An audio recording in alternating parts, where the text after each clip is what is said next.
বুলেটের গুলি মিস হবে, কিন্তু এই দোয়া পড়ে আপনি যা চাইবেন সে চাওয়া কখনোই মিস হবে না।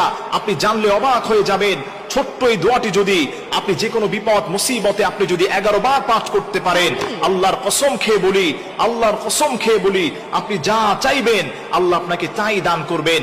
বুলেট দিয়ে গুলি করতে ওই বুলেটের গুলি মিস হতে পারে, কিন্তু এই দোয়াটা পড়ে আপনি যা চাইবেন এই চাওয়া কখনোই মিস হবে না। এটা আমার কথা নয়, নবীজি সাল্লাল্লাহু আলাইহি সাল্লাম সহ সমস্ত আম্বিয়া আলাইহিস সালাতু ওয়াস সালামকে আল্লাহ রাব্বুল আলামিন পরীক্ষা করেছেন। এর মধ্যে অন্যতম একজন নবী ছিলেন, যেই নবীকে আল্লাহ রাব্বুল আলামিন এত বড় পরীক্ষা দিয়েছিলেন। তাকে মাছের পেটের মধ্যে আল্লাহ তাআলা তাকে ঢুকিয়েছিলেন, একটা মাছ তাকে খেয়ে ফেলেছিল। ওই অপর একটি বর্ণনার মধ্যে পাওয়া গিয়েছে আরেকটি মাছও তাকে খেয়ে ফেলেছিল।